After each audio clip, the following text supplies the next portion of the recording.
On this week's episode of Ride the Lightning, the Tesla unofficial podcast, Elon Musk drops a ton of new Tesla info on Twitter covering a bunch of different things, including an upgrade to the Performance Model 3, a big update to Tesla's Remote Ranger service, version 3 of the Superchargers, the Model Y reveal timing, and much more.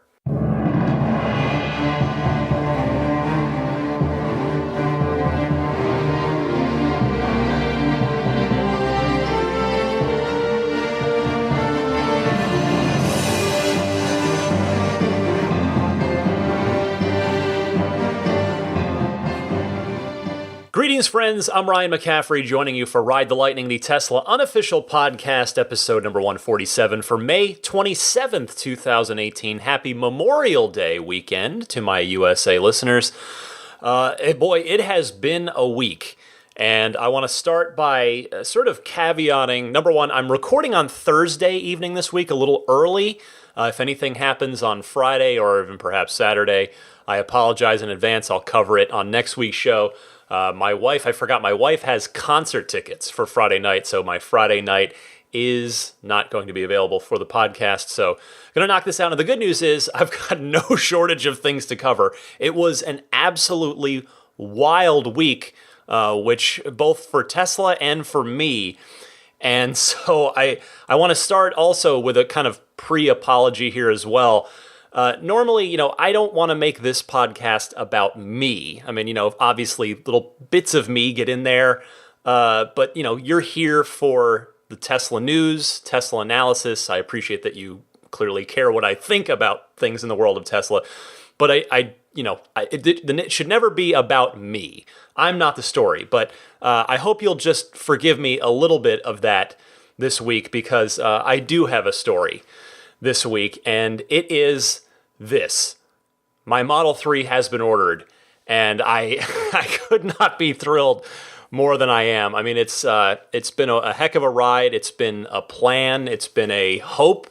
It's been years of saving up, years of hoping that this day would come and I'd be able to check every box and get the ultimate Model 3 of my dreams. And I have ordered that car, the Performance Model 3, with multi-coat red paint, ultra-white interior, 20-inch sport wheels, and enhanced autopilot, no full self-driving for now. I was pretty on the fence about that for a long time. You guys, if you've been listening for a while, I've gone back and forth. I've been thinking at times, yes, definitely going to just do it. Other times, no, definitely not. Talk to some people close to me, let's say, whose opinions on this I would value for various reasons, and came to the decision to not pre-purchase the full self-driving. And if you're wondering, Ryan, how the heck did you do that? You're a non-owner. Yes, you camped out and you're got your reservation in, but how did you get a performance order in already? And I have to say, it comes because of the generosity of a longtime friend, and it's a thing that I can't even almost put into words what this gesture means to me. He is, I've known him for many, many years, about 15 years actually, and he's been a Tesla employee for a bit, but I've known him since long before that, and we sort of came up. He actually was the first one to catch wind of Tesla and what they were doing, and eventually I turned on to it as well. That's my whole episode 1 story if you ever want to hear it. But anyway, this person and I go back a long ways, and it requires so much trust to do this because the order goes through him. And he puts me on it, so if things go pear-shaped, it's his butt that's on the line a little bit too. But yeah, I mean, he reached out. He agreed to do this after the he reached out with this, and I just didn't know what to say. I've thanked him as many times as I possibly can.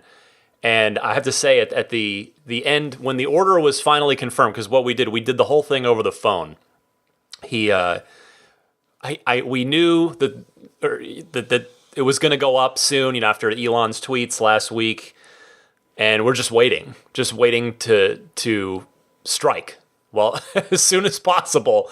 And we did that. And when the call came, I just remember I was waiting for that call. And Sunday afternoon, at about 3 o'clock, I think it was, the phone rang with his name on the caller ID. And I looked at my wife and I said, here we go.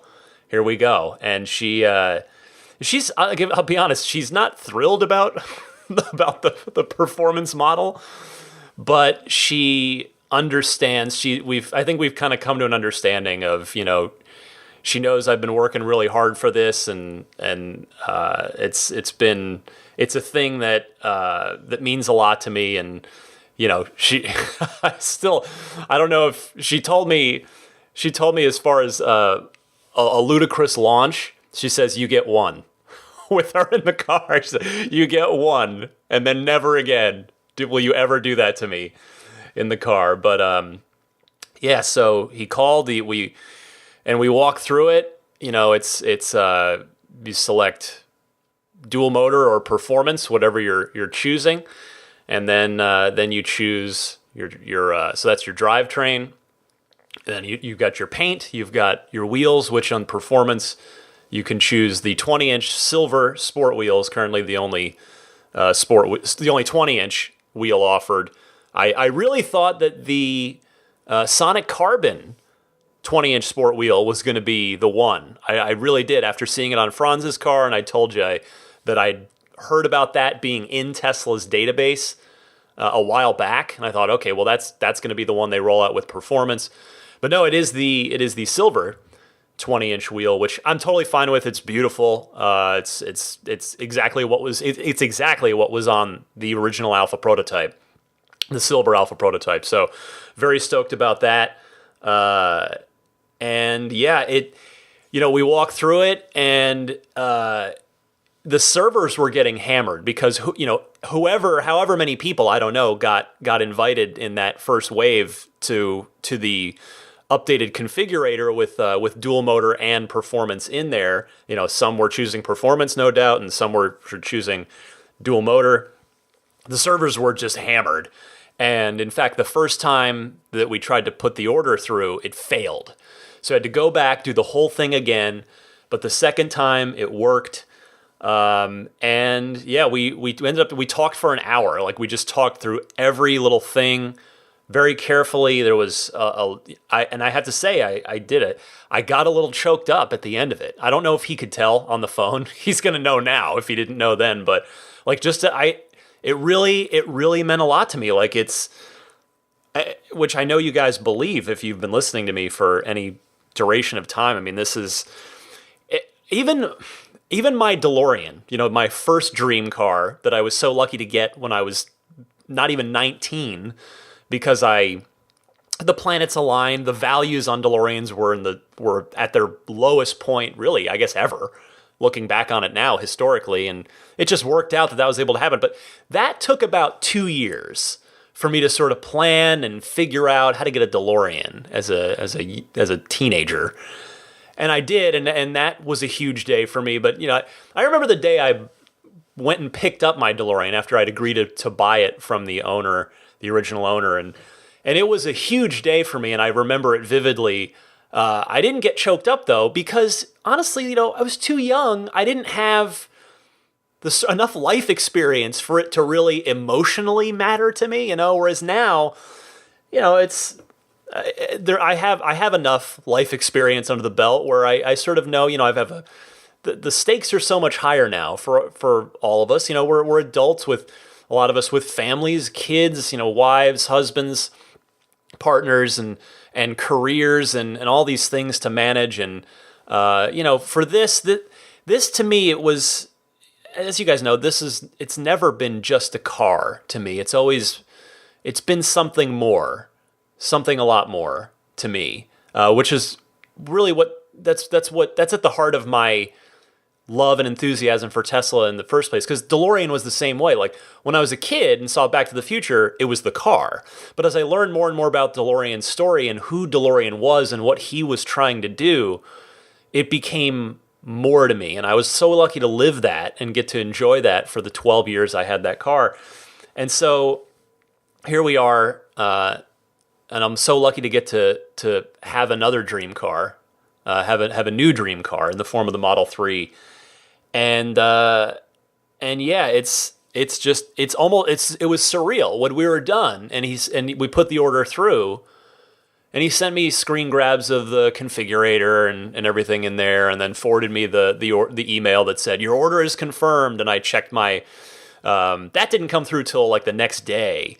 So because I'm like paranoid, did it go through? Did it actually go through? And I looked in my credit card, and sure enough, the $2,500, reservation deposit to lock it in had gone through. So I was like, okay, I'm good. But yeah, it's just a unbelievable feeling, and I can't wait for all of you to experience it as well. Some of you already have, more and more of you every week, which is so great. But now it's 12 to 16 weeks is the official estimate in the design studio. As Elon had said, this will happen. The dual motor and performance cars will start being built as soon as the ramp hits 5,000 per week. It hit 3,500 per week on a prorated basis. They hit 500 a day in all zones at the end of this week. So moving closer towards that, making good progress on the production ramp. So here we go. The final part of the wait, which will inevitably be the hardest, I think. I mean, I feel like it's going to be, because now it'll just get closer and closer and closer and more real.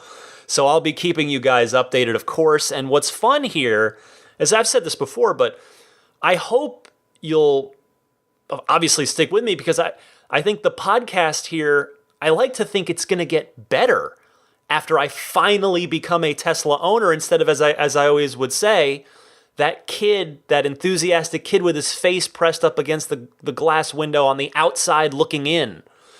I think this podcast is going to get better, because I'll be living with the car, driving it every day, doing events with the clubs and the community, and I'll be able to share, more just direct insights and hands-on impressions and sort of just that day-to-day, the little things really that I can't give you now, that I do my best to find for you.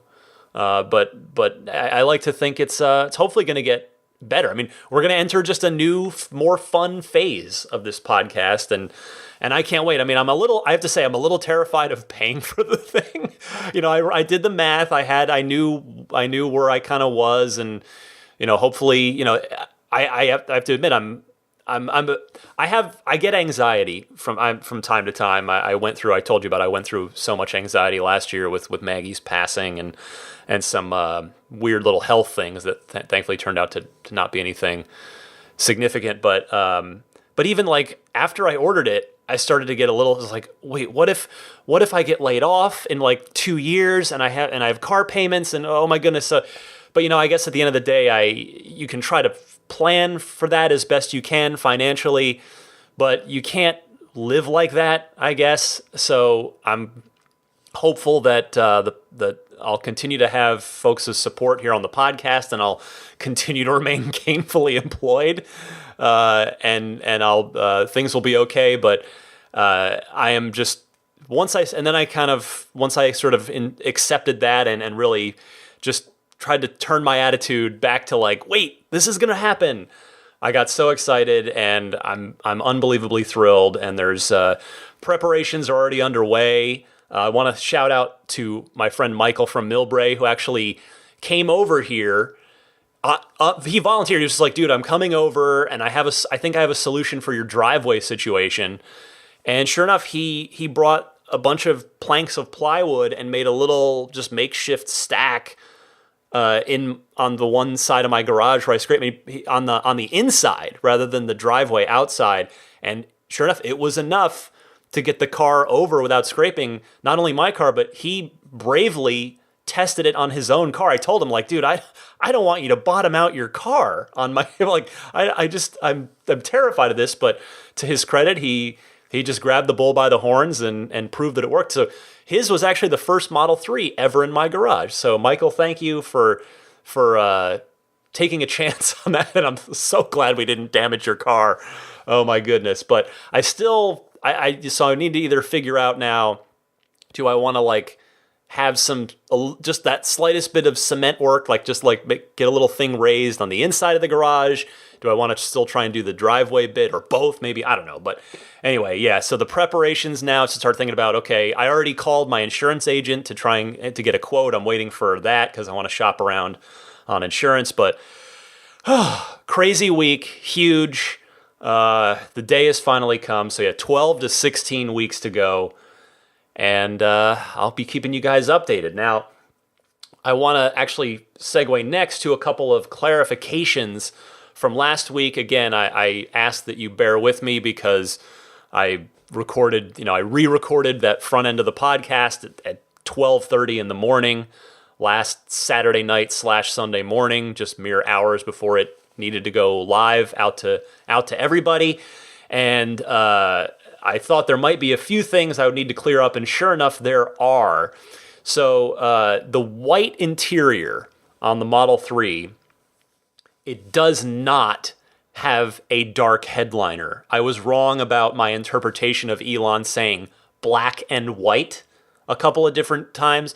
They are simply two choices, black interior or white interior. It's not a black and white interior, meaning, white seats and black headliner. So the headliner is the same light color that the black interior has.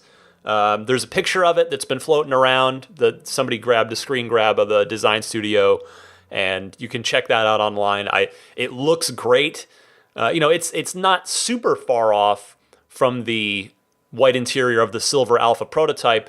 That car had a totally white console as well. It is a black console still in the white interior final production Model 3. And then the other thing is I think maybe just assumed, which we all know what assuming does, that the Performance Model 3 would have red brake calipers, painted red brake calipers, like the other performance Teslas.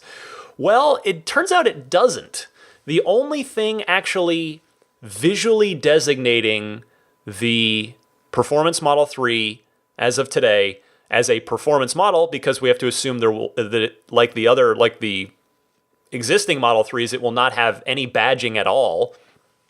The only thing that's going to designate it really is the spoiler, which again is installed after delivery. It's not installed at the factory.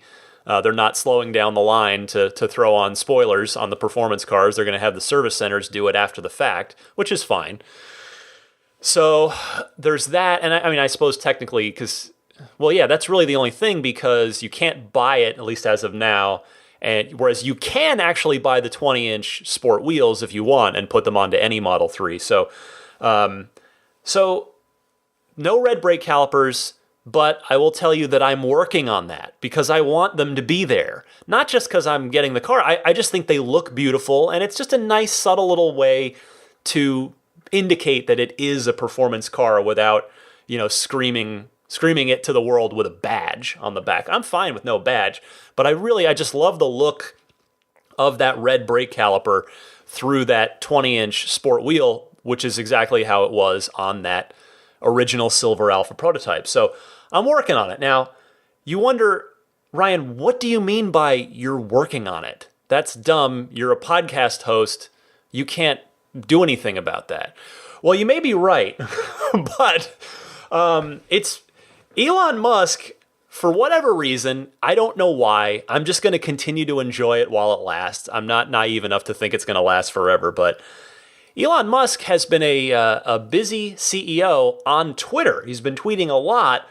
That's basically what this whole show's about, or all the news he made via his tweets. But I have been lucky enough to continue to have Elon Musk's attention on Twitter. So there are actually there's 3 or 4 things here to run you through. I want to run you through the topics that Elon and I discussed via Twitter.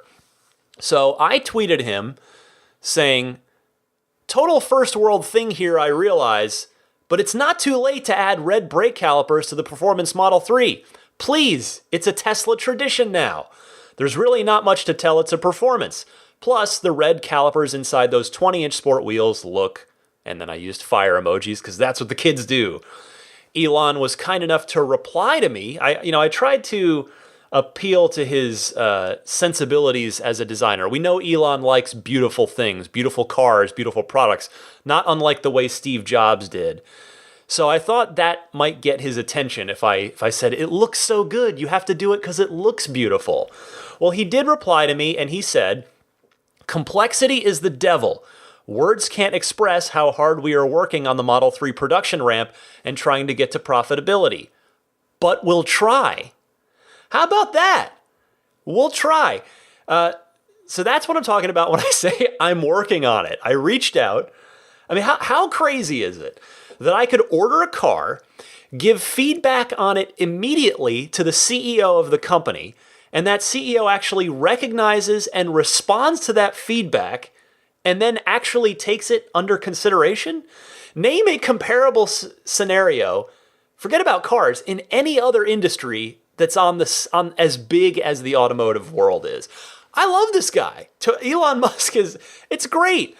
Like, it's just nuts that maybe it'll happen. Like, maybe my car will show up with red brake calipers on it, which I would be over the moon thrilled about. Is it a little thing? Yes.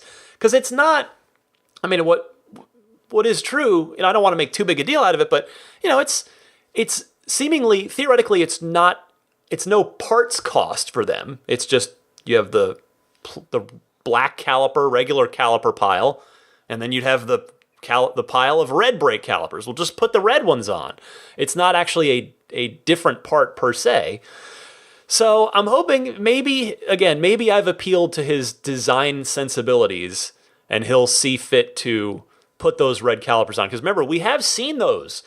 The cars that have been spotted that we thought were performance mules, and maybe they were, between, there was Franz's car, there was one on that Trevor Page from Model 3 Owners Club had caught on video from the Tesla, from the Fremont track, the test track. And I think maybe even one or two others as well. They all had red brake calipers. So that's why I thought, well, of course that's why I thought the final car would have them. So we'll see. We'll see if it happens. And then the conversation wasn't over. Elon replied again to that, unprompted. I hadn't said anything. He unprompted said, also, not promising anything, but we might be able to increase Model 3 Performance's power output a little. What? Yes. Whoa, that is awesome. A couple more ticks out of the performance version, maybe? If it happens, I don't think we'd get anything crazy like seeing the car, get under 3 seconds. But I think 3.2, maybe 3.3, couple of tenths might be realistic for what he's talking about there. But, again, do note he was very careful in his wording to not promise anything. Very, very deliberate with his words. But still, how great is that? It's like he announced it and then 3 days later said, well, we might be able to get a little more out of it than what I said, than the 3.5 second 0 to 60 time I gave originally. So we'll see what happens there. So let's continue. I then did reply. I said, thank you to both of these. My performance order is in, and I'd really love to see it delivered with those beautiful red brake calipers. I don't think we should have to pay another $2,300 from the Tesla store for them, because I went and looked them up. You can buy them for any S or X. You can buy red brake calipers from Tesla, $2,300. Plenty of people have just simply had them painted. I don't know if I would bother in the sense of just going to the trouble and the expense. I mean, this thing's already breaking the bank on me. So I just think that's how it should be. It's almost the principle of the thing. I mean, cost as well, don't get me wrong. But in any case, let me get back to my tweet here. So I continued saying, a little more power would be icing on the cake too. And then I added a second tweet to that. I said, also, Elon, I ran out of room to say thank you. which I put in all caps, for you and the team's efforts to get through production hell and get these cars out the door and into our lives. I can't wait to never visit a gas station again. And he wrote back again. He said this, quote, "Thanks, Ryan. Critical feedback after you get the car would be much appreciated, no matter how nuanced." Like, what? He just addressed me by name. What is happening? What is life? What is going on right now? This is crazy. What is up? He keeps replying to me. I don't know how this is happening. And guess what? It still wasn't done. The next day, the next morning, because this previous conversation I was just telling you about, that was happening in the evening. The next day, he replies again to this thread and says, "Thanks again. Have conveyed your words to the Tesla team who have been working crazy hard. Really energizing!" Exclamation mark. And then a few unnamed Tesla employees, actually some of them were named because some of them emailed me. I'm not going to tell you their names. It's fine. But some Tesla employees actually sent me a screen grab of the company-wide email that Elon Musk sent out with my tweet in it. My face, my Twitter, my name, my Twitter handle, and my words went out to the whole company as a motivator, basically, or a gratitude, an expression, I guess not a motivator, an expression of gratitude. This, just like, my head was just exploding at this point. You got to, the stretch, this is like a 72-hour stretch, maybe even 48-hour stretch, where it's like, through the generosity of a longtime friend, I've been able to order the car of my dreams, finally, after, well over 2 years of just being on the list and thinking about it and dreaming about it and trying to plan for it and save for it for much longer than that, years before that. And now, so that's finally happened, and now I'm just going back and forth on Twitter with Elon Musk, who's taking my feedback into consideration about red brake calipers, and who's taking my words of gratitude and blasting them out to the whole company. This is insane. I just can't even. It's insane. And so I went ahead and wrote back to him the end of the conversation here. I wrote back. I just felt, of course, I had to write back to that. I said, and this is stuff I've also said to you guys in not maybe these exact words, but I told Elon, Tesla's work really does mean a lot to many of us. This isn't just a car to me, certainly. It represents a lot more, and I suspect it's the same for many other Tesla customers and fellow Model 3 reservation holders. Side note, thanks for being so receptive to feedback and ideas. And I really do mean every word of that. I really, really do.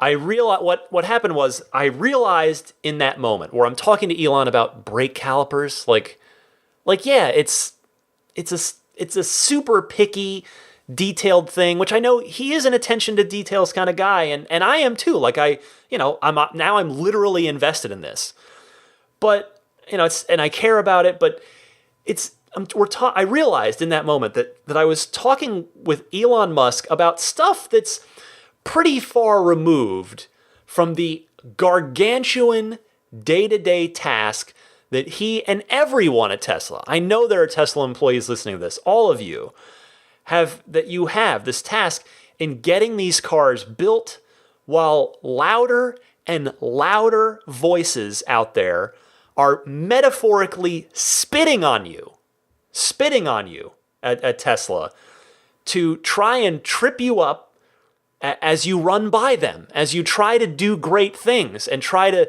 make something great. They're out there just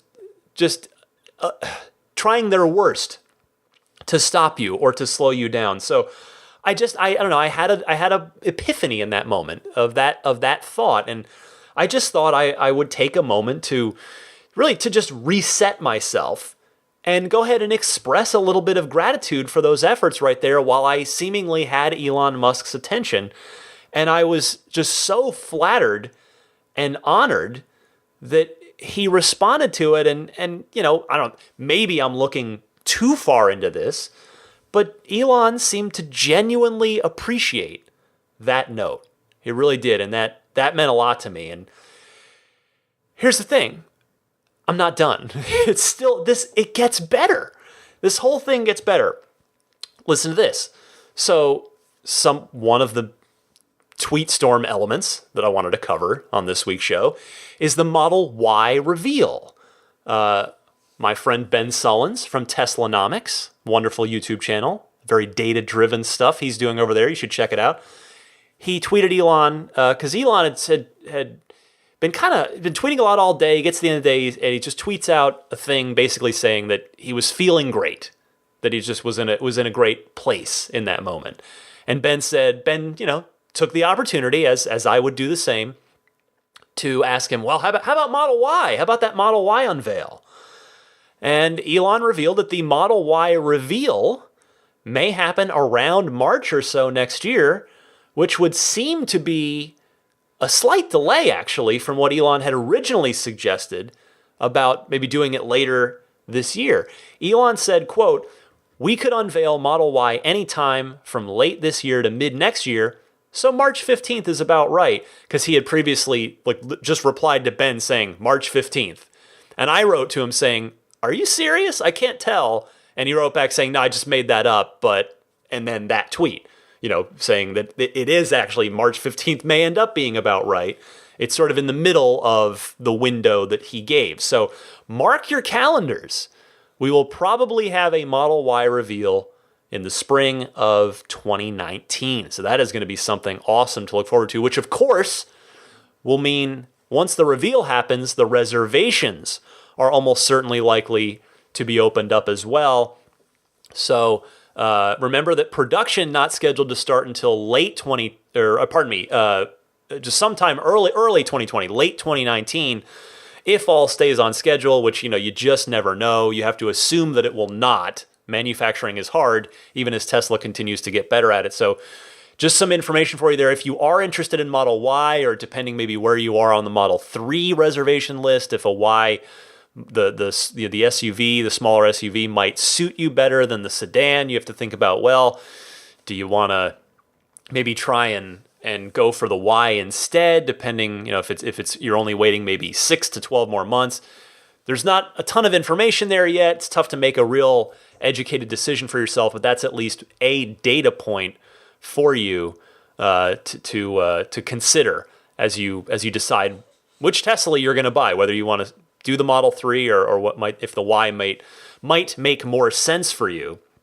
That reservation is likely to be opened up in under a year's time, and basically, maybe 10 or so months from now. Still not quite done.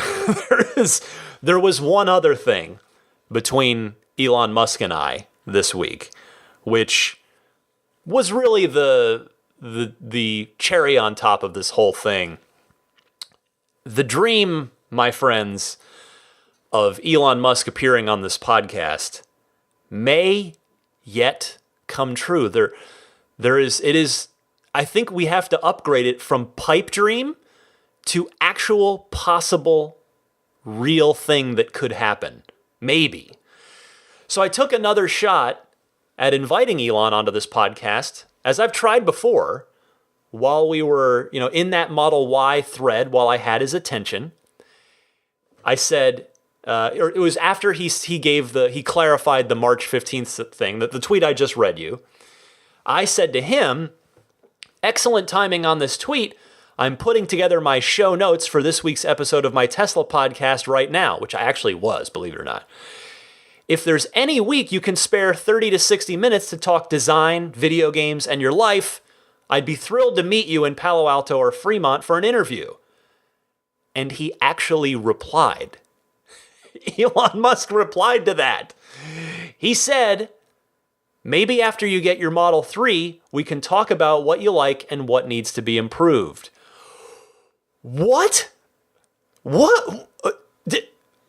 Is this real life right now? I don't know if you've seen that YouTube video of the kid who's got he's got the gas from the the sedatives from the dentist, and he's like, it's this kid said, "Is this real life?" Well, I was that kid the other night. Is this real life? So stay tuned for that later this summer. Maybe? I don't know. What I'll point out here, besides the fact that that's unreal, is that that's the second time in this whole thing where I've been able to get Elon's attention. It's the second time that he's told me that he's interested in my feedback about the car. I'm not sure exactly why me. Why? I can't explain that. But I would absolutely be thrilled to meet with him to talk about the car after it arrives and I've had some time with it. And there's one other takeaway from this. If an interview never happens, which I have to assume that it won't. Yes, you're out there, Ryan, be optimistic. Yes, I am optimistic. I want it to. But I'm not, it is not a done deal. It is not set in stone. A lot can happen in 12 to 16 weeks. You know, who knows? His mood may change. He may not want to talk to a random Tesla podcaster from the internet, even though that person's also a customer. I mean, that's it's a little above and beyond the call. But, you know, what I can say with a pretty high degree of confidence now that I couldn't say before is that Elon Musk has to at least be aware of this podcast now, which is utterly mind-boggling to me. He probably hasn't listened to it because I have to imagine that everything I've heard about Elon Musk is, I have to think that even when he's in transit from home to work or in the air from Hawthorne to Fremont or vice versa, he's probably working. Like whether he's on the plane or on his way to work at SpaceX down in LA, he's probably working. But the idea that he knows this podcast exists, when I started this almost 3 years ago now, by myself, just because I wanted to talk passionately about Tesla and maybe other people would want to hear that, that is insane to me that he knows this exists. You could even say it's ludicrous. Sorry, I had to. You got to give me that one. But my goodness, what a week for me, as you can see there, just unbelievable, absolutely unbelievable. So Elon Musk could be a guest on this show in 4 months from now. It is possible. It is actually, because remember, he's a guy. He's not one to just sort of blow smoke like that. Like I'm not saying he'll do it. But he is the kind of person where when he says stuff, he often follows through and actually does it. Look at the candy company thing from recently. Like, I 100% believe that there will be a Tesla candy in the not too distant future. And he's done it a million other times with a million other things. So we'll see what happens. This was my wild ride this week. It's been an absolutely just one of the most the most thrilling week of my Tesla life since I first fell in love with Tesla in 2009. I mean, this has been wild. Just wild. All right. So, gosh, wow. It's already been 38 minutes and I've been talking way too much about me. So again, hopefully if you're new to the show, if you're listening to this for the first time, it's not normally like this. I don't inject myself into this. I don't want to make it about me. But I hope you'll forgive me that I felt these were extenuating circumstances. So do forgive me. And let's move on to more from Elon on Twitter that didn't involve me. Some big news. Supercharger V3, the big upgrade to the Superchargers, is now back on our radars after Elon just gave us all a ping on that radar. He tweeted, quote, "We'll probably unveil next-gen Supercharger in late summer. Major improvements all around." So I suspect they'll probably start this rollout on the coasts and move inland, just as they did with the Superchargers themselves when the Chargers themselves initially rolled out. I tell you, it's going to be very interesting to see not only exactly what these new Superchargers are capable of, but which cars can use them. Who can utilize them, if any of the existing fleet? Or if there's going to be a hard line drawn and it's going to be only cars built after a certain time that hasn't come yet. Maybe it has. I don't know. So a lot of questions yet to be answered there, but it's good to have an update on that because Elon hadn't really talked about the next generation supercharger system for a while. So fingers crossed. I cannot wait to see, because supercharging from everybody I read about, many accounts people have posted on the forums and just people in my personal life that own Teslas that I've spoken with. It's a perfectly fine experience now. It doesn't take crazy long, but if it's going to get quicker, yes, that's who doesn't want that? That sounds fantastic. Can't wait to find out more about this. Next up this week, do you remember the red Model 3, the rolling mule prototype, the one that wasn't actually functioning? It was just a body, basically, rolling on wheels. Well, it had different wheels than the other two functioning prototypes. The matte black car had the 21-inch Aero wheels. The silver Alpha prototype with the white interior had the 20-inch silver sport wheels. And this rolling red mule had 20-inch, almost literal turbines, like even more literal of a turbine, the word turbine, than the turbines on the S and the X. Just a tweak on that. If it's not coming to you as I describe it, just give it a Google, and I'll bet, maybe just Google like Model 3 reveal, and I'll bet that'll pull up those cars right away. So, as we know, Tesla made the Aeros that we saw that night in 18-inch form, and they are obviously the default wheels that come with the car standard. Then the sport wheels got manufactured as well in 19-inch form, and now they're also available in 20-inch form. Well, it now looks like those turbines from that red rolling mule are going to get made as well. Elon was asked, any update on these? With a picture of said wheels. And Elon replied saying, quote, we'll do it later this year. Too much on plate right now. Will be available as an upgrade from service.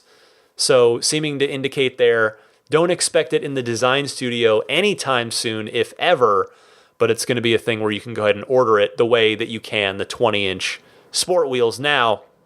Again, you can order the 20-inch sport wheels with voice crack. That was embarrassing.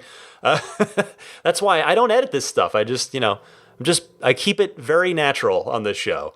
The 20-inch sports are available in the design studio with performance, but otherwise available for anyone who owns a Model 3 on the online Tesla shop. And that $4,000 price that they're available in the store includes installation and those additional suspension bits that you need. And tires. All right, so I'll tell you, I heard this, and it's great. I'll tell you, I'm not personally a fan of those. The sport wheels were the ones that just grabbed me right away on March 31st, 2016. And I was so glad that those got made right out of the gate. And obviously, as you guys know, extra glad that the 20-inch version of those did indeed get made. The turbines, I'm not a huge fan of, which is weird because I love the turbines on the Model S and the Model X. I love them. I think they are gorgeous. But for some reason, these turbines don't quite do it for me. But hey, car wheels, in my humble opinion, are like jewelry. They're extraordinarily subjective. A lot of folks really do like those wheels, and I'm definitely glad they're going to get made. More choices are better. I suppose really the only question, besides when, he just says later this year, but the only real question is whether or not, or rather whether they're going to be made in 19-inch format or 20-inch format. I doubt it's going to be 18, and I doubt they would offer them in more than one size. So I think it's probably going to be one wheel, 19 or 20. If I were placing a bet, I would bet on them being optional 20-inch wheels, especially if they're only going to be sold in the online shop. I suspect they're probably going to be 20. So if you like those wheels, just start saving, because unfortunately it sounds like you are going to have to buy them after the fact. You're not going to be able to order them with your car, which means you're going to have two sets of wheels. Now, I guess you could recoup some of that cost by potentially just ordering your car with the 18-inch arrows and trying to sell those, maybe to somebody that has 19s or 20s that wants to use the 18s as winter tires, potentially something like that. So just food for thought for you on there. But if you do like those turbines, good news, they are coming, which is excellent. Next up this week, it looks like that we might be getting more in-car entertainment to keep us all busy at Supercharger stops. Elon saying on Twitter, just soliciting, throwing this question out there, saying, we're going to include some fun games as hidden Easter eggs in Tesla S, X, and 3. What do you think would be most fun in a car using the center touchscreen? So this invited many responses, obviously. I chimed in, didn't get a response on this one, but that's okay. He's no doubt just soliciting feedback. You remember the thing that I was trying to keep in mind here, because obviously a lot of people were just sending him real out there suggestions, things that I know for a fact. I work in the games industry. I know how a lot of this stuff can work. You can't get too crazy with this because of licensing. You can't just put any game you want on there. Tesla's going to have to choose, either create their own games or maybe do some kind of more or less public domain kind of stuff. So I suggested Hangman could be fun on the center touchscreen. You could just draw with your finger, and or maybe it provides the base part of it, and then you just draw in the bits or the letters or whatever. So Hangman could work. I thought electric vehicle themed crossword puzzles could work. They could load in a bunch of those, and you could do that. Trivia games could be good as well. I was just trying to think of things that they couldn't get sued for that would also work well for 1 to 4 players in the car on a big touch screen. So if you've got any ideas, call in. I'd love to hear them. Send those in. Maybe we can crowdsource some awesome game ideas that the Tesla software team can build in to the touchscreens on all 3 cars. Speaking of amenities, be they superchargers or games in your car built into the touchscreen, another amenity is on the way soon. Elon was asked, Elon, any chance of adding air compressors at superchargers to fill up our tires? And the person posted a picture of one tire, the tire pressure monitoring system, showing one of their tires slightly low on pressure. And Elon replied saying, quote, good point. Yeah, we will do that for the bigger locations, which is excellent news. That is absolutely something that should be there. I've heard from owners over time that a windshield cleaner squeegee, the thing like that sits in the cleaner, then you squeeze it out and then drag it across your windshield that you see at the gas station.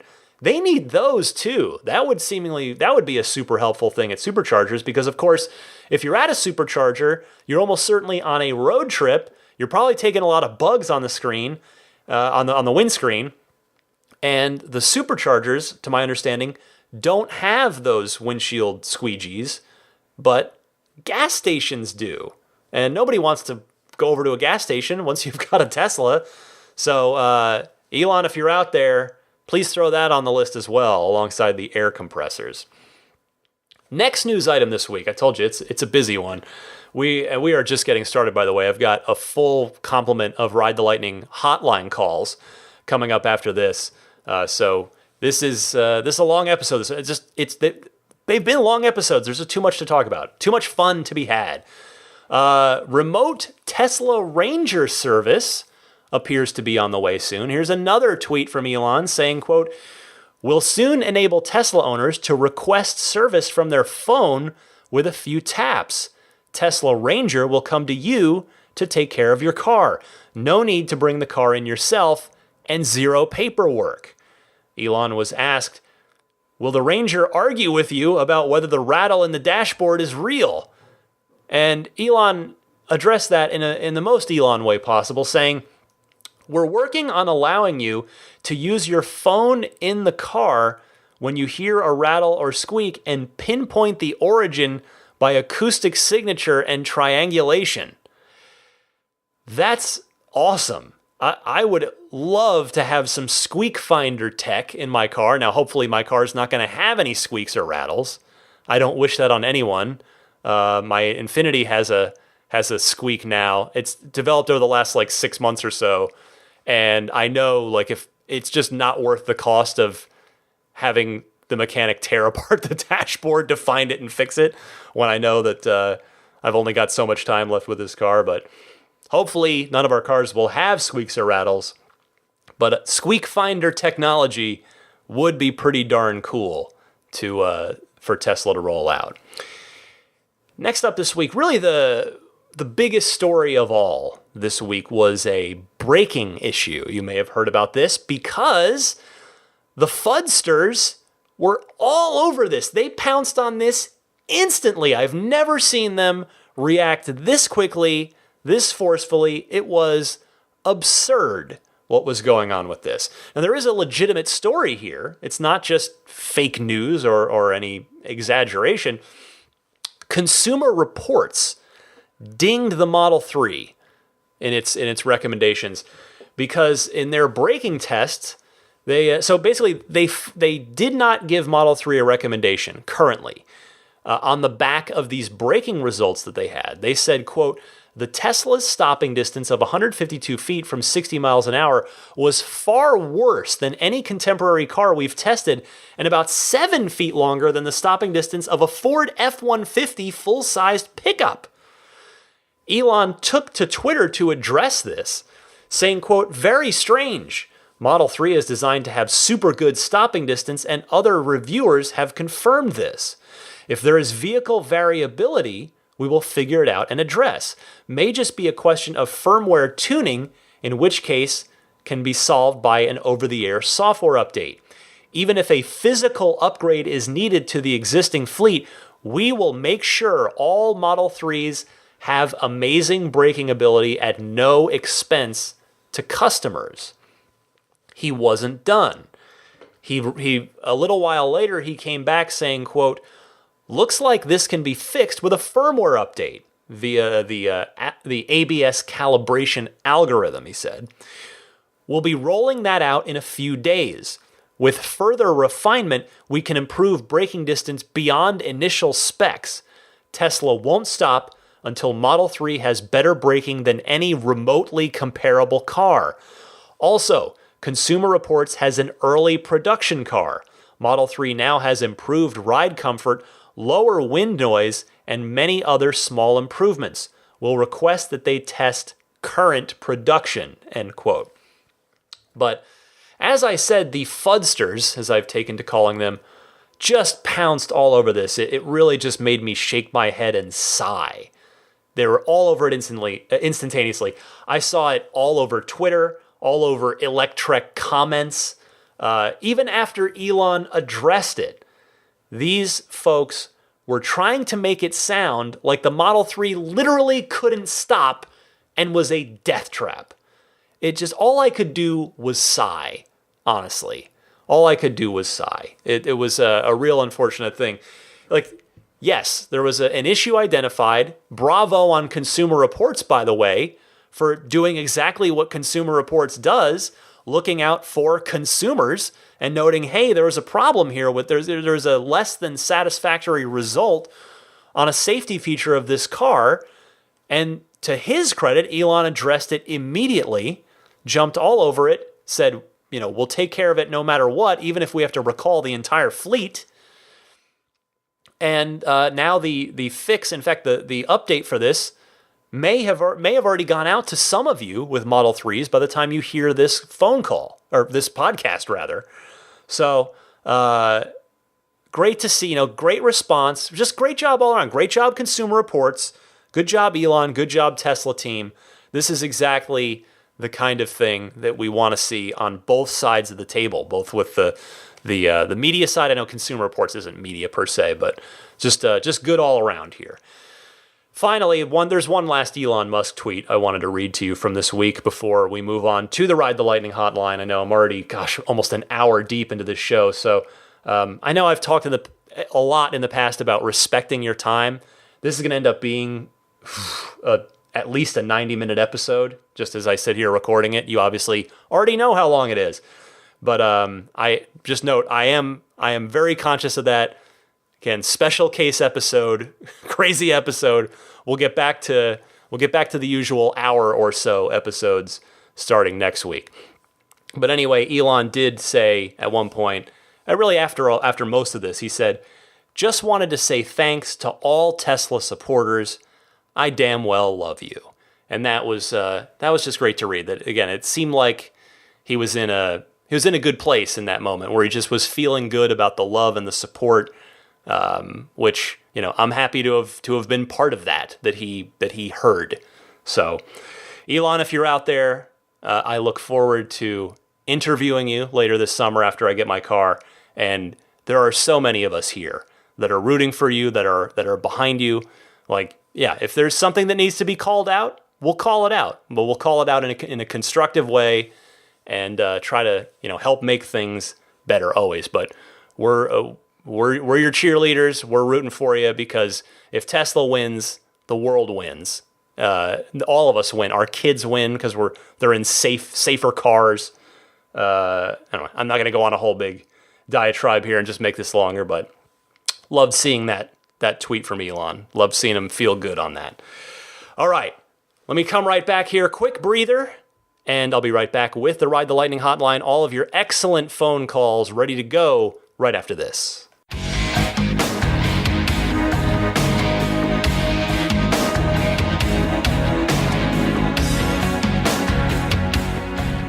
Let's dive right into the Ride the Lightning hotline. Your time to shine, your questions, your comments, your discussion topics for this podcast. I encourage you to participate in this. You can send in your question one of two ways. Please try to keep your question to about a minute and a half tops. That would be fantastic. The ways to reach me are twofold with this. You can either use your smartphone's built-in voice recorder, just record something on there, email that file to teslapodcast@gmail.com, or you can call and leave a message by dialing up the Ride the Lightning hotline. It's a toll-free number, and that number is 1-888-989-8752. That's 1-888-989-TSLA. And hey, if you know someone special with an upcoming birthday, anniversary, graduation, or some other special occasion, you can give them a unique gift of recorded voices from friends and family telling them why they're special. The recordings can be podcasted or put onto a keepsake. Visit lifeonrecord.com to learn more. Let's kick it off with Josh in Virginia, who heard the news about my Model 3 order and has what is a very good question about that will apply to all of us out there. So Josh, go ahead. Hey Ryan, this is Josh from Virginia. I appreciate everything you do with IGN and now with Ride the Lightning. My question is, do you have any planned modifications to be done to your Tesla? For instance, I already ordered a wireless phone charger, the Jetta, so I'm looking forward to receiving that. I also plan to probably modify the piano black center console. It just looks like a fingerprint magnet, so I was wondering if you had any planned modifications before you get your car. Thanks. Great question here, Josh. I am actually planning to do exactly those same two things that you mentioned. My Jada wireless charging pad should be here any day now, actually. And as I think I mentioned on last week's or the week before show, I'm going to see about testing it out in Michael from Milbray's car, if he will allow it. And with regard to the center console, while I don't yet have my own car, obviously, I have heard more than enough reports from other people who've taken delivery that this is clearly an issue to a lot of folks. Quite frankly, honestly, like, I'm surprised that Tesla hasn't already made a change on their side. I hope that they will. I really, really hope that they will. But if they don't, by the time my delivery happens, I fully intend to do the very same thing you're talking about, a satin or stealth clear wrap. I want the same color and the same look, just without the gloss and without the fingerprinting and the scratching that can come along with that. I'm a pretty stock guy. Otherwise, I'm not a big mods guy, at least visual mods. I have no intention to change the look of the car too much. I love the car how it is. It's, but of course, everybody, hey, go to town. Whatever makes you happy. It's a car. It is a form of self-expression. Your car, at least in my opinion. But I think this is just kind of my personality. I was this way with my DeLorean too. My DeLorean was very original looking. Like, it was kept very stock from an aesthetic perspective. I guess I just have a plain guy kind of personality. Next up is Albert from Miami, who is doing a little cross shopping, and I think this is something that, again, could be a good topic of discussion, could be food for thought for a lot of folks. So, Albert, you're on the air. Hey, Ryan, it's Albert from Miami. Hey, listen, just looking at Tesla's website for used Model S's, and I see there's a used Model S P85D with only 18,600 miles on it for $78,500. That's about the price of a Model 3 with the dual motor and all this other stuff. I think it's a much better buy. I really do. It's a bigger car, a nicer car, similar to the car I'm driving, and should really think about this real hard. Bye. Hi, Albert. There are definitely pluses and minuses to this either way. The P85D is bigger, yes, much more cargo capacity, twice as much cargo capacity. It's got 2 screens up front instead of 1, including that larger 17-inch display. It has free unlimited lifetime supercharging, and its performance slightly tops the P3D. By the way, I think unless anybody objects, I'm going to just start calling the performance model the P3D.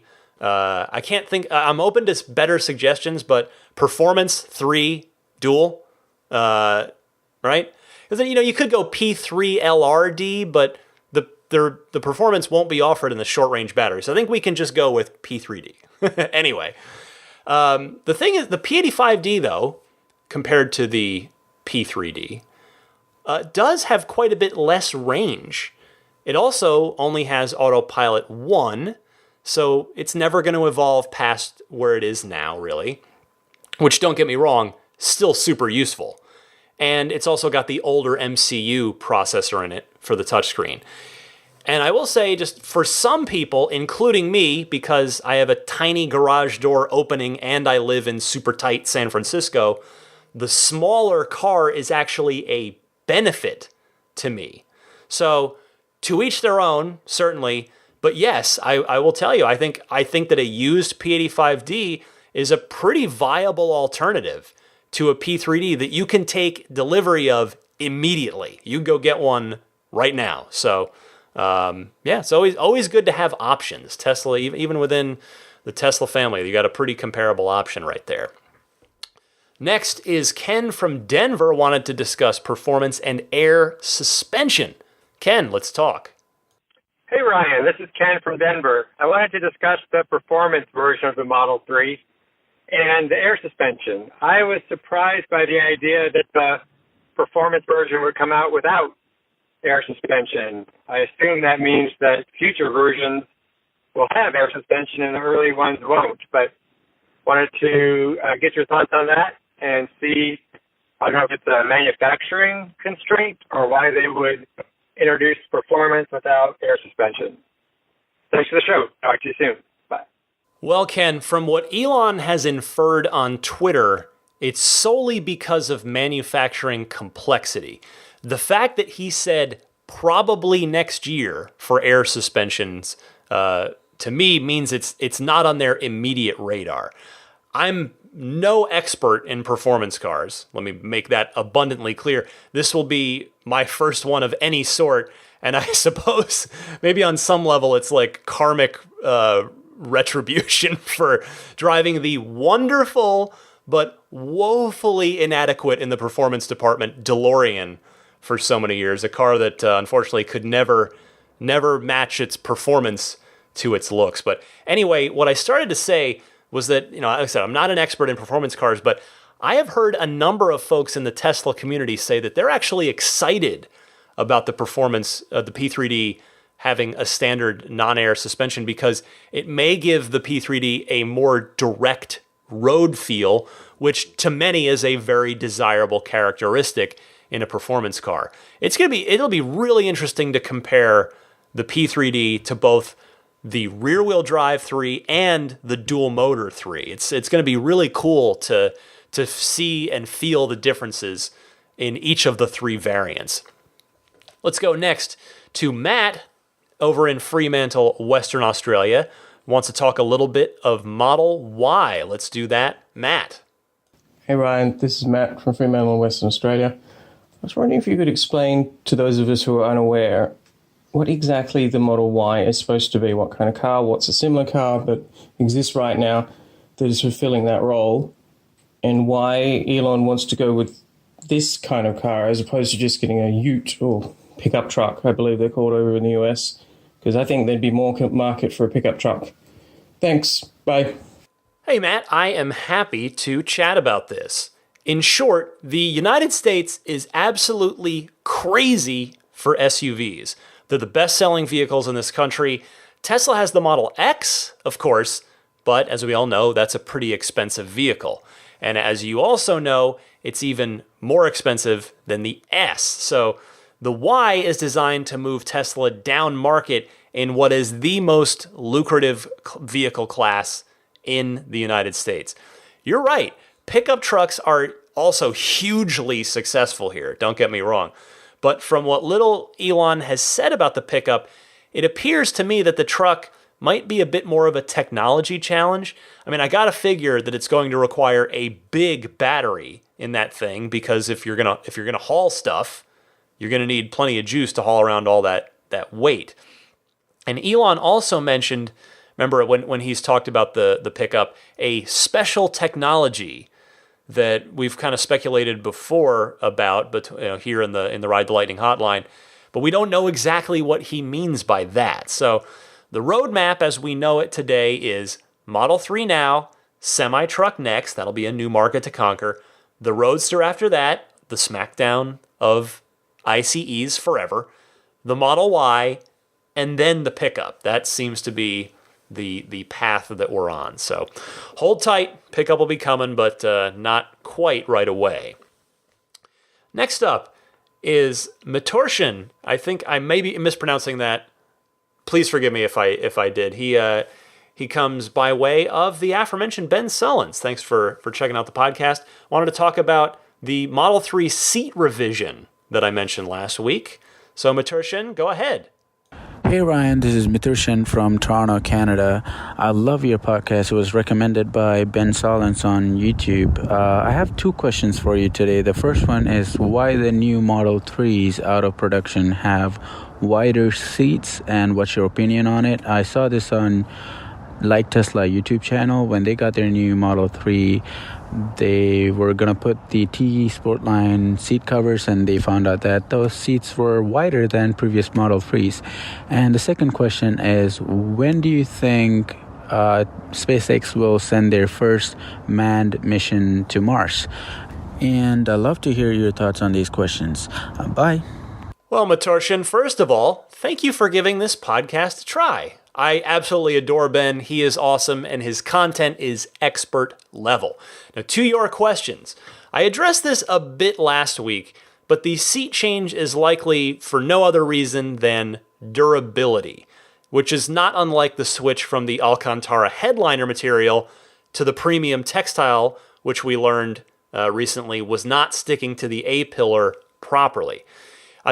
Tesla was probably noticing some premature wear on the early release candidate cars' seats. Those are going to be the cars with the most used seats. You got engineers just in and out of those cars all day over many, many thousands upon thousands of test miles as well. So you figure that's probably what led them to make this subtle change. It wouldn't surprise me if they end up replacing the seats in the first few thousand production cars, if indeed those seats end up developing any earlier than expected problems for the consumers. Now, that's just me guessing based on Tesla's track record with this kind of stuff. As to SpaceX going to Mars, I have to confess, I don't pay attention to SpaceX stuff anywhere near as closely as I do Tesla. I do follow it, don't get me wrong. The Falcon Heavy launch and the two boosters landing side by side was literally one of the most inspiring things I've ever seen in my life. But, I don't really know, to answer your question. I figure SpaceX has got to do their moon mission first. Remember, there were a couple of folks that are anonymous thus far that paid some fortune to go up and orbit the moon with SpaceX. So, who knows? We're probably a decade out, maybe something like that, from a manned Mars mission, maybe more. I'm not sure. We'll see. But go SpaceX. That's all I can say about that. Anthony in nearby Brisbane, California, notes that the dash cam situation might be something Tesla should look into. Anthony, go ahead. Hi, Ryan. This is Anthony in Brisbane, California. I've called once before. Just wanted to bring up a thing that I've been thinking about. I've been seeing posts from new Model 3 owners and others complaining about people bumping into their cars, and especially with that painted nose instead of a regular bumper on the Model 3. It looks particularly painful. But people sort of bumping into their cars and then just taking off. I've seen a few of these already and was wondering, with all the cameras already on the car for enhanced autopilot, why Tesla doesn't just release a software update that allows them to act as a security recording when the car's parked. It seems like they might as well put the cameras to use when the car's not in use and help identify bad actors, and that really could be one heck of a security advantage that really no other car would have. I'm thinking if they implemented a feature like this, it could make Tesla not only the safest car on the road, but also the most secure, which would be really cool. And it might even make them more favorable to insurance companies, since you would likely be, logging the exact date and time any damage occurred, and probably be, capturing the license plate number of the car that hit you and recording, the face of a vandal or a thief or something. Anyway, it's sort of something that my smart doorbell already does, right? Has a camera that alerts me anytime motion is detected or when someone rings it. And so this seems like something that technically ought to be totally achievable, a feature that they could absolutely do with just a software update if they just wrote it to work that way. Anyway, I thought I'd flag that. It was an idea that had been bumping around in my head, and see if anyone, either you or anyone in the community, had heard, rumblings about this or related features. Maybe this is something, we'll see as part of the upcoming Tesla fleet implementation. I don't know. Anyway, love the show. Keep it up. Great work, and look forward to hearing more. Thanks a lot. Thanks for calling in, Anthony. And the good news is that, yes, we have heard rumblings of this twice. Elon Musk, on 2 occasions, has said that this is something that's on their roadmap. He offered no more than that either time, but it is a feature that I think we're likely to get. Because note that not all of Elon's tweets end up becoming features. We never did get that SDK after all, but most of the time, if he says something on Twitter, it does eventually happen. So I agree with you, by the way. I would love to see it sooner rather than later, because it'd be cool if you could flag any clips that you needed for maybe uploading to the Tesla app on your phone, or your My Tesla account on your computer. So fingers crossed that we get that dash cam feature in the not too distant future. Let's go next to our friend from the Netherlands. It's Ramy. He also wants to talk a little Tesla pickup. Ramy, go ahead. Hey Ryan, this is Ramy, your friend from the Netherlands. I wanted to add a quick bet on what is under the tarp in the Tesla promotional video. I actually think it's the Tesla pickup. No one has, I haven't seen anyone say this, but I actually do think that because of the kind of weird shape. If you look at it closely, I think it's a pickup. Maybe I'm wrong, but if there's any betting on this, that's what I would bet for. Thank you very much for taking my call. Keep up the good work. I'm looking forward to your next episode. Rami, it's always great to hear from you, because not only do you always have good calls, but there is something about the birds chirping away from wherever you always call in from that just, I'm serious, it makes me feel very serene and very happy every time I hear it. It's so relaxing. Anyway, I have to say, I would politely bet against you on this one for two reasons. Number one, as I mentioned last week, I think that this vehicle is sitting way too low to be a pickup, that thing. So there's that. Number two, more to the point, given the product roadmap that I just talked about on that last call there, the last call or two, I got to figure, I have my doubts that the pickup even exists on anything but a napkin in Franz von Holzhausen's desk drawer at this point. Could I be very, very wrong about that? Yes, I could absolutely be very wrong about that. But regardless, it's going to be fun to look back on this in some months or years from now when we eventually learn what that vehicle under that tarp actually was. Thank you, Rami. Next up, we've got Steve in Seattle, who is getting a little nervous for good reason about his Model 3. Steve, you're on the air. Hey Ryan, Steve Worth, Seattle, Washington. I love your show. I've listened to a lot of Tesla podcasts out there, and for sure yours is the best one. I'm a day one reservation holder for Model 3. I ordered my car on April 15th. And the reason I'm calling is I ordered my car 6+ weeks in advance of the Washington state sales tax exemption expiration, which is happening on May 31st. And just a little frustrated because it's been almost 5 weeks and I've heard nothing from Tesla. Still love the company, I'm an investor, still love Elon, think everything's great, but just calling to, I guess, vent. Still super excited about the car, but there's people all over the country getting their cars that ordered after me, and it's just a little frustrating. Anyway, keep up the good work. Take care. Bye. Steve, I can understand this frustration.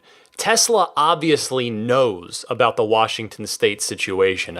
Have you been able to get any updates at all on your car? Anything? By the time this airs, it's going to be very down to the wire, but I would try everything. I would call, I would email, I would tweet at Elon, because you never know. Just fire all of your bullets here because you've got nothing to lose, or I suppose the point is to do that stuff so that hopefully you don't lose out on this state incentive. Steve, best of luck to you. Hopefully I'm going to get some good news back from you in a follow-up.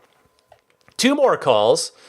We've got Dennis from Wisconsin replying to Tim from last week, who had called in about sending his Model 3 to Australia. So Dennis, what can you say about that? Hi, Ryan. This is Dennis from South Central Wisconsin.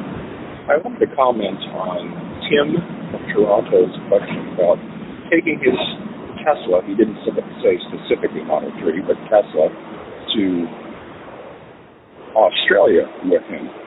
And I wanted to relate, and you should be able to relate to this also, you being a former DeLorean owner. I am a current DeLorean owner of some 23 years. And one of the issues that DeLorean owners that live in Australia had, up until the car was 30 years old, was that it had to be converted to right-hand drive. And there were no exclusions to that. Once the 30-year rule exemption came, then the floodgate of those cars opened up. And anyway, so I don't think it has anything to do with the plug. It's just Australian law in order to be able to register the vehicle and make it loadable. Thank you. Dennis, it is great to hear from a fellow DeLorean owner. I mean, well, actually, I guess I'm not an owner anymore, but nevertheless, 23 years, that is awesome. It's funny, I'd actually just recently been thinking that I would be coming up on 19 years of owning the DeLorean if I still had mine. I made it to 12, but anyway, thank you for this call because you are correct. I knew about that right-hand drive rule, but I forgot it entirely until you mentioned it. And the reason I remembered is because I sort of lived it myself in a sense. Dennis is correct. A flood of DeLoreans actually got bought and imported into Australia by folks once the cars turned 30. Not like a mass group buy kind of thing, but just once that restriction had ended, that the 30-year mark was crossed, people in Australia started buying DeLoreans because they could bring them in as is without having to spend a fortune to convert them to right-hand drive. In fact, my DeLorean was one of those cars. It got bought by a gentleman in Adelaide. So, Tim, if you're still out there, more food for thought for you on this with regard to importing your Model 3. And I also, by the way, I want to give a shout out to Mike from New Hampshire, who also had called in about this, but I thought it might be a little redundant to play two calls on the same topic here, saying more or less the same thing, especially with how long this episode is as it is. But thank you, Dennis. And again, shout out to Mike from New Hampshire. And I want to close the Ride the Lightning hotline this week by just wishing a congratulations to longtime Ride the Lightning hotline caller Mike from Boston. He called and he left me a little note. He finally got his VIN number and his Model 3 delivery is imminent. It's happening this week. So Mike, congratulations. Super happy for you. That is great news. Looking forward to more calls from you from your Model 3. That's going to be awesome. Again, if you want to participate in the Model 3, in the Ride the Lightning hotline, I would love it if you would do so. I'd love to hear from you. You can record your question on your smartphone and then email the file to me at teslapodcast@gmail.com, or you can call the Ride the Lightning hotline and just leave a message. It's a toll-free call. It's very simple. And that number, again, is 1-888-989-8752. Be right back with some parting thoughts for you right after this.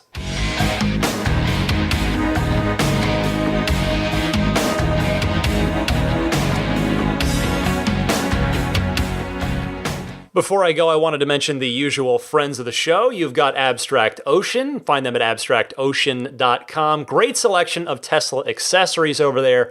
The tempered glass screen protectors, the Roadster-style TESLA lettering that you can put on the back of your car, just like Franz von Holzhausen. The puddle lights, which are extremely popular. I want to do those on my car. I think I'm going to do the original Model 3 logo, the 3 horizontal lines. I think that's the way I want to go on that one. We'll see. But so they've got the coupon code, of course, 20% off of your first order by using the coupon code RTL Podcast at checkout. That's RTL Podcast as all one word there. Immaculate Reflections. I got to see if I can budget a visit to Immaculate Reflections to get some detailing, some protection, paint protection on my car. If you are taking delivery in the Bay Area, or you're just visiting, maybe you live here, maybe you're just taking delivery at the factory, you might want to look into Immaculate Reflections to get that paint protected. They got a lot of different options for you. New car delivery prep, ceramic coatings using the Seaquartz Finest Reserve paint protection film, paint correction, if I hadn't already mentioned that. Find out more information at irdetailing.com. And again, coupon code there too, thanks to them. RTL10. Give that to them, and you'll get 10% off of anything. You're talking a basic wash clay bar wax, a paint correction, all the way up to to paint protection film. So that you can put that to some real good use. If you happen to be a military member, either active or a veteran, you can get another 10% off on top of that. Stack that code. All you need is your military or veteran ID for that. What else can I tell you? The podcast email address, I've mentioned it a couple times, but if you want to reach me that way, it's teslapodcast@gmail.com. If you're buying a Model S or X, why not get yourself free unlimited lifetime supercharging? You can use my cousin Patrick's referral code for that. Just give the sales advisor this, Patrick5008. Or if you're ordering online, just type this into your browser, ts.la/Patrick5008. You can find me on Twitter at DMC_Ryan. And then there's the Patreon, which I just want to mention really this week in the sense of, hey, if I always say, if you appreciate the podcast, maybe consider supporting it on Patreon. And I just want to send an extra special thanks this week in particular to everyone who does support me on Patreon, whether it's $1, whether it's $5, $10, $20, $50, whatever it is, because you folks have all obviously done a lot to help me get to this point where I can order my Model 3. There's been lots of other life things as well. Last year there was a lot of Maggie medical expenses towards the end, but the point is really, it's without this podcast and without your support, this I don't know if this would have really been possible. And I hope you'll stick with me and continue to support me and continue to hang around. Because again, like I said, I think the podcast is going to get more fun once I have my car, or at least more informative, put it that way. But it's this whole thing of, I started this podcast just out of an enthusiasm for Tesla and a passion for Tesla and a desire to talk about it, and really with no expectations, and some people did start to listen to it, and it became sort of a bigger and bigger part of my week. And I really kind of needed to take it to Patreon to justify the time and energy that was going into it, and just the support I have received on there so far, and hopefully will continue to receive. It's really, it's heartwarming. It's humbling.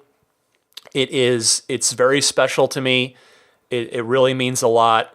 And I just can't thank all of you enough, really, for just believing, because again, it's the Patreon thing. It's totally optional.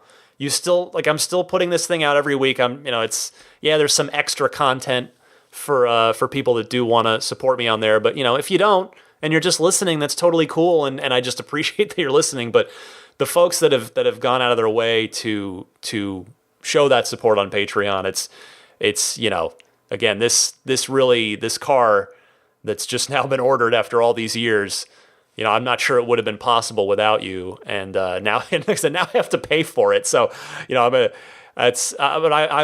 the plan was always to never go anywhere. I love doing this, and it's been amazing to build up just this little kind of almost a community within a community, like this Ride the Lightning community within the Tesla community. We're all part of the Tesla community, but it's just the support and the listenership for this has been incredible to me. And I know I'm making a very long podcast, even longer right now, but I hope you'll just forgive some from the heart words right here, because this is a special time. This is a special week for me. It was a special day last Sunday, and it's I don't want it to be lost how you folks out there have really contributed to this, either financially or at the very least just like making this more special. Because if I had never done this podcast, then getting this car,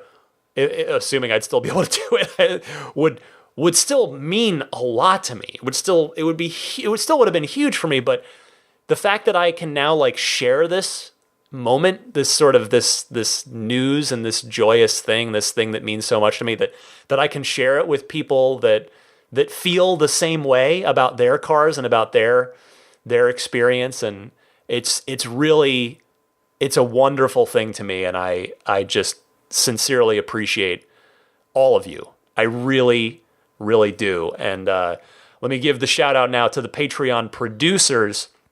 These are the kind folks pledging at the $20 level or higher each month.